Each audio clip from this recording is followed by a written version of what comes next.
Naseh lahir dari pasangan Ustijan dan Sulbiah yang merupakan pedagang batik di Tasikmalaya, Jawa Barat. Beliau lulusan Hanlanesin School atau HIS di Tasikmalaya dan melanjutkan pendidikannya di Hanle School, Bandung. Setelah menyelesaikan studinya, beliau kembali ke Tasikmalaya dan terlibat dalam gerakan bawah tanah melawan kolonial Belanda.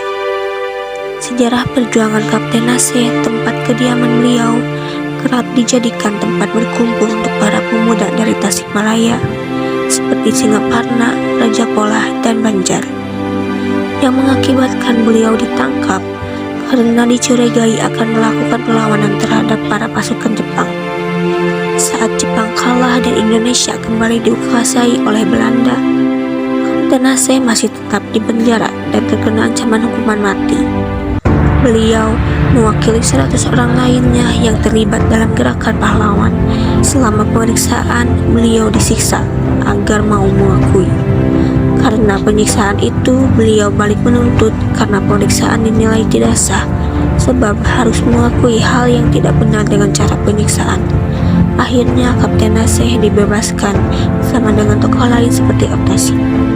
Pada tanggal 18 September 1945, para pemuda berkumpul di kediaman Kapten Naseh, seperti Ekspeta, Yogi Kitai, Kagion Heo, dan pegawai lain yang pernah mengabdi kepada Jepang.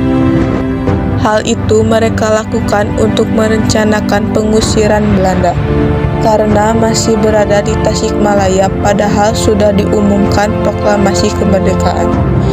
Dan peristiwa heroik pun terjadi pada 18 September 1945, di mana hampir seluruh pemuda berperang untuk mengusir Belanda. Kapten Naseh pun dekat dengan beberapa tokoh pejuang nasional lainnya karena aktivitas saat berada di Pendidikan Nasional Indonesia atau PNI. Kapten Naseh lebih dulu masuk ke dalam penjara dan beliau pun menjadi saksi saat Kiai Haji Zainal Mustofa dimasukkan ke dalam penjara karena memimpin pembentrokan. Kapten Naseh pun pernah mendapat penghargaan berupa piagam yang ditandatangani langsung oleh Bung Hatta. Piagam tersebut merupakan apresiasi dari Wakil Presiden atas jasa Kapten Naseh dalam perjuangan di Pendidikan Nasional Indonesia. Kapten Naseh wafat pada tahun 1980.